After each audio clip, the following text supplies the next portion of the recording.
Hello les investisseurs, ici Julien Malingo et Nicolas.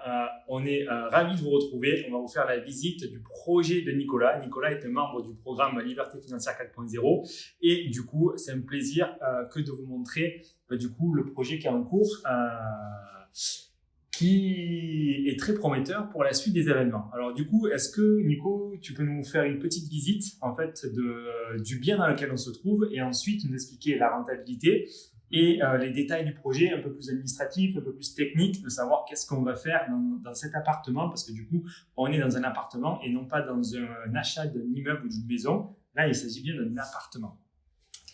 Alors, c'est un bien un peu particulier. On peut voir que là, on est sur le palier. Donc, situé ici, il y a la salle de bain, qui n'est pas directement accessible en fait sur l'appartement. C'est une salle de bain qui est sur le palier. La même chose de l'autre côté. On voit là-bas à droite donc, une chambre qui n'est pas reliée directement à l'appartement. Et ensuite, nous avons l'appartement. Ouais. Je vais essayer du coup de vous remontrer avec la caméra parce que je suis toujours avec mon nouveau jouet. Mais du coup, voilà, là, on est bien dans la cage d'escalier qui monte. Et du coup, on se situe au 5e étage. Au 5e étage de ce bel immeuble. Hop. Attendez que je récupère le truc, voilà. Au 5e étage de ce bel immeuble, il faut que je me forme à l'utilisation de ce jouet. Le petit plus aussi là-bas. Le petit plus, on va aller le voir. Donc 5e étage, comme je disais, c'est qu'on arrive, là en fait techniquement, on se trouve dans les parties communes. Dans les parties communes parce qu'il y a l'escalier qui est juste là. Le stabilisateur de la caméra, c'est sympa, on peut apprendre à le maîtriser. Et du coup, le petit plus, il est juste là. Voilà. Le petit plus, tac à tac, c'est qu'on se trouve directement sur une terrasse, un petit balcon en fait, on ne pourra pas dire que c'est une terrasse, parce que ça fait combien de mètres carrés ça? Ça doit faire 4 mètres carrés. 4 mètres carrés, avec une vue dégagée, pas de vis-à-vis, et avec la vue sur Notre-Dame de la Garde. Et la vue, ouais, qui est directement là, hop, Notre-Dame de la Garde. Donc pas trop mal, et du coup, on va vous montrer la suite. Ce qui veut dire que là, en fait, je suis toujours dans les parties communes. En fait, le balcon, hein, c'est une partie commune. Sauf que la salle de bain qui est juste à ma droite, là, ici, qui est dans son jus, en fait, hein, jusque-là, rien de bien exceptionnel, c'est vendu avec un lot de l'appartement. Voilà. Du coup, on va continuer la visite. Du coup, juste là, on ne le voit pas, mais derrière, ici, la porte dont on n'a pas la clé, c'est une chambre. C'est une chambre qui fait tout juste les 10 mètres carrés. Et là, du coup, initialement... C'est une première pièce dans laquelle on ne sait pas encore exactement comment on va la transformer. Il semblerait qu'on va faire la cuisine. La cuisine. Voilà. La cuisine actuelle, elle est là, d'ailleurs. Voilà, la cuisine actuelle, elle était là. Fenêtre, la petite gazinière, voilà, rien de bien exceptionnel. Alors, vous voyez, c'est assez long, en fait. C'est assez long comme pièce. Et du coup, il faut faire preuve, en fait, d'imagination pour penser au mode d'exploitation. Est-ce qu'on fait une division ou pas? Est-ce qu'on combien de chambres on va y garder? Donc, c'est de tout ça dont on va discuter et de vous montrer en quoi il faut se creuser la tête. En quoi il faut se creuser la tête. Là, on arrive du coup dans une autre pièce qui était un salon, mais très long. Donc, je ne sais pas si vous vous rendez compte, mais ça fait 2,50 m de largeur là. De profondeur, le salon il doit faire 8 mètres. Et là, en fait, on arrive avec une autre chambre. Une autre chambre. Donc, au final, là, tel que, Nico, on a 2 chambres. On a trois chambres. Voilà, 2 chambres, on va dire, de 10 mètres carrés et une chambre bureau voilà, de 7 mètres carrés. De 7 mètres carrés, donc, à travailler. Et donc, la question qu'on se posait, en fait, évidemment, c'était de chercher à le diviser. Chercher à diviser cet appartement-là. Le problème qu'on a, typiquement, c'est que les évacuations, elles se trouvent dans la salle de bain. On a vu, les évacuations, donc, par exemple des toilettes, se trouvent dans la salle de bain et il n'y a pas d'autre possibilité de se rattraper à ces évacuations en cas de division. C'est ça. Donc ça fait la chose un peu compliquée. C'est donc une division, mais vu la complexité en fait de relier les eaux usées à l'évacuation actuelle, elle est trop compliquée pour mettre en place en fait. Par contre, du coup, toi tu l'as trouvé en fait, ce bien. Je l'ai trouvé par l'intermédiaire d'un agent immobilier avec lequel j'ai sympathisé. Ouais. Un des rares agents immobiliers de Marseille compétents qui a gardé contact avec moi depuis quelques mois et qui me propose les biens qui rentrent avant même de les publier en fait en agence. D'accord. Et du coup, toi tu l'as trouvé. Est-ce que tu cherchais une coloc, une courte durée, ou tu cherchais Moi, je cherchais ce bien? Un quartier en priorité. Ouais. Un quartier en priorité avec un budget défini aussi. Ouais. D'accord. Et tu lui avais parlé d'une division, pas de division Pas forcément. J'étais plutôt sur une surface avec un certain budget dans le quartier. D'accord. Pour quelle surface tu cherchais?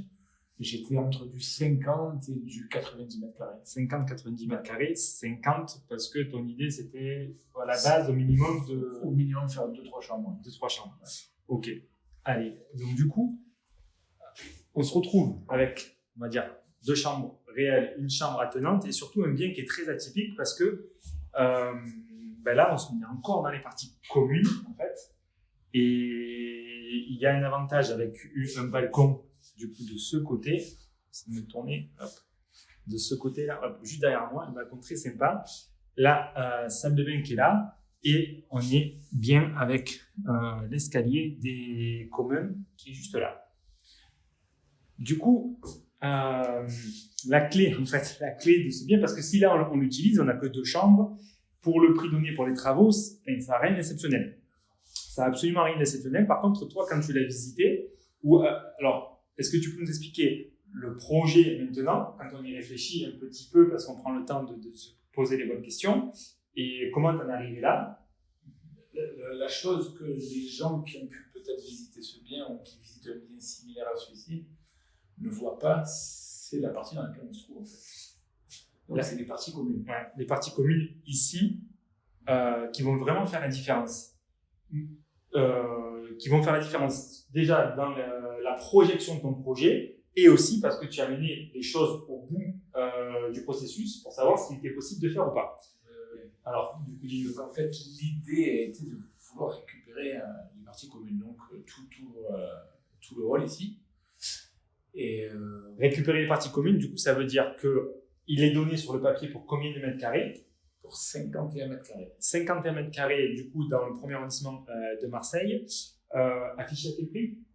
On était sur le prix initial ou le prix négocié? Initial. On était sur du 95 000 euros. 95 000 euros. Et toi, du coup, tu l'as eu à combien? 81 000. 81 000 euros. Donc, ça fait déjà une belle négo. Et du coup, c'est sans compter la partie des parties communes. Sans compter donc la terrasse extérieure de près 4 mètres carrés. Et puis tout le palier ici qui doit représenter pareil à peu près 6-8 mètres carrés quasiment, 8 mètres carrés. 8 mètres carrés par ici. Donc le but en fait au final ça va être de fermer exactement ici, voilà, fermer tout là, et mettre la porte et mettre une porte du coup juste là en fait. Là. Ça veut dire que quand on va rentrer en fait, voilà là je vais y mettre. On est en sachant qu'on est au 5e étage. Hein. On est au 5e étage, on va monter les escaliers et là, du coup, il y aura une porte. Et du coup, là où il y a Nicolas, ça sera fermé, en fait, de façon à ce qu'ici, on rentre dans l'appartement. Sur la gauche, on retourne à la salle de bain, à la terrasse qui est là. Et à la droite, ici, du coup, au fond, on a une première porte dont on n'a pas la clé, comme on vous a dit. Et ensuite, à gauche, on distribue dans l'appartement. Ça, c'est la clé, en fait, de réutiliser les parties communes qui étaient inexistantes et donc de rajouter de la valeur dans l'appartement. Une fois qu'on a dit ça, que tu l'as vu, qu'est-ce qu'il reste à faire? Qu'est-ce que tu as fait pour les démarches pour pouvoir obtenir les parties communes? Alors, il faut savoir que comme on est sur un 5e étage, et dernier étage, surtout le dernier étage, c'est pas nécessaire d'avoir pour obtenir en fait les parties communes, il faut avoir la majorité. Mais pas la majorité absolue, il faut la majorité des 2 tiers. Donc sur 1000 tantièmes, il faut à peu près 677 tantièmes au vote pour l'obtention définitive. Et la personne qui nous vend actuellement le bien, lui a déjà 727 centièmes. Donc à lui tout seul peut faire monter. Donc je reformule en fait. Le vendeur a plusieurs lots dans l'immeuble. Il n'a pas tout l'immeuble, il a plusieurs lots dans l'immeuble. Et comme il a beaucoup de tantièmes dus par la surface qu'il possède, ben, c'est lui qui au final se retrouve avec le pouvoir de décision d'accepter ou pas les projets en fait. Donc quand Nicolas va se retrouver avec son vote et le vote du vendeur qui lui a beaucoup de pouvoir en fait dans cette copropriété là, sachant que c'est une petite copropriété. Alors c'est juste un truc à rajouter en fait, c'est qu'il a donc 3 lots, ok. À partir du normalement, quand on dépasse les 50%, donc il est à 60, on va dire 70% de l'immeuble, on va dire, d'accord. Normalement, pour le vote, il n'a que 50% qui sont pris en compte. Mais comme il a des lots en fait qui sont, il a des lots qui sont à lui et il a d'autres lots qui sont à lui avec des associés. Okay. Donc c'est comme s'il y avait des propriétaires différents. Donc à partir de ce moment-là, les 70% sont pris en compte. Ok. Voilà. Parce que c'est vrai que sinon on peut pas. Si par exemple dans un immeuble avec 2 propriétaires, bien qu'un ait plus de surface et de tantièmes que l'autre, au final les 2 sont à équivalence. Sinon ça serait trop facile. Là du coup comme il y a des associés, ça fait intervenir d'autres personnes. Par contre il a quand même le pouvoir de vote. C'est ça la beauté de la chose. Donc toi du coup dans ton prêt ou dans ton compromis, tu as mis en condition suspensive. J'ai pas vraiment mis en condition suspensive. On a une certaine relation de confiance, on a créé une relation de confiance avec le vendeur et lui, c'est dans son intérêt aussi que tu puisses acheter et faire le projet. Voilà. Mais bon, dans la normalité, il faut mettre en condition suspensive l'obtention du coup de l'autorisation de la copropriété pour ici récupérer l'usage en fait de ces parties communes.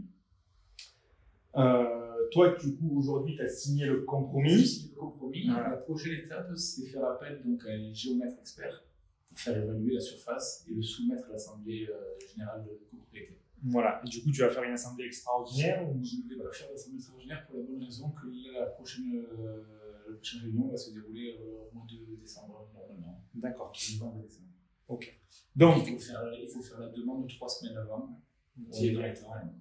Donc au final, même à la base, tu étais dans le programme Liberté financière parce que c'était intéressant pour toi la division. Au final, du coup, tu t'es mis à chercher des biens à diviser. Bon, tu n'en as pas trouvé un autre, mais... C'est vrai que l'idée principale était quand même sur une division ici. Oui, l'idée principale était de faire une division. Après, à cause du problème des allocations des eaux, on s'aperçoit que dans la copropriété, bon, on ne peut pas trouer ou perforer les planchers là où on veut. Donc, c'est plus compliqué. Par contre, quand on trouve, parce que tu as mis en place des méthodes de recherche du coup, qui visent à construire un réseau, qui prennent un peu plus de temps que la normale, mais qui, normalement, quand on les applique correctement, arrivent à faire apparaître des pépites, comme celle-ci. Du coup, tu trouves ta pépite, tu adaptes ton projet à la réalité en fait, du bien qui est sous tes yeux. Il ne faut jamais rester figé sur une idée, il faut savoir s'adapter. S'adapter au bien qu'on trouve et surtout aussi ce que tu as fait de très bien c'est que tu allais au bout des choses voilà, c'est-à-dire qu'il ne fallait pas s'arrêter à la copropriété oui mais non ça n'a pas marché et là du coup tu as réussi à comprendre que le vendeur il avait un pouvoir certain dans cette copropriété là ce qui était à ton avantage, à son avantage, donc tout le monde y gagne et au final ça fait une très bonne affaire parce qu'au final ça va nous faire facilement en colocation on va se retrouver avec les 3 chambres dans cet appartement ici. Alors, ça va pas faire un cash flow phénoménal parce que tu vas te retrouver avec, on a dit, 800 ou 900 euros de mensualité. On a une devis pour une division donc, qui nous ramènerait une mensualité à 900 euros. Maintenant, avec les travaux qui vont être différents, ouais, c'est ce qu'on dit. La mensualité va être autour de 750, je pense. 750 euros. Donc, toi, tu vas être en colocation 3 chambres à combien? 400 euros. 400, donc 1200 euros. Voilà, donc en brut, ça fait 500 euros de cash flow. En net, ça fera peut-être 250, 300. Mais le but, c'est pas forcément de gagner sur la colocation. Je suis plus parti sur l'Airbnb. Ouais. La courte durée, donc qui devrait maximiser du coup les revenus locatifs à l'année. Et surtout, moi j'y vois un autre encore avantage, c'est que la revente. La revente, là tu récupères des mètres carrés gratuitement. 8 mètres carrés à 1 euro, c'est ça. Qui vont te permettre de... Ici, le mètre carré, c'est 1000... À la revente. Ouais. Là, la revente sur un appartement fini, on peut être sur du 2005. Voilà. Donc, quand tu Il y a récupères... des appartements dans la rue qui ont été vendus à 3500 € le carré. Voilà. Donc, quand on récupère 8 mètres carrés comme ça, on y gagne à court terme avec le cash flow, mais surtout aussi à la revente. Voilà. Donc, est-ce, Nico, pour conclure cette vidéo, tu voudrais partager un conseil pour... Rien lâcher. Voilà. Il faut le mental. Surtout ne jamais rien lâcher et il faut persévérer, voilà, parce qu'au bout d'un moment, ça arrive, les biens arrivent. Il faut savoir saisir les opportunités. Ouais. Ok. Voilà. Merci. Merci à toi, Jules. Et à très bientôt pour une prochaine vidéo. Bye bye. Ciao.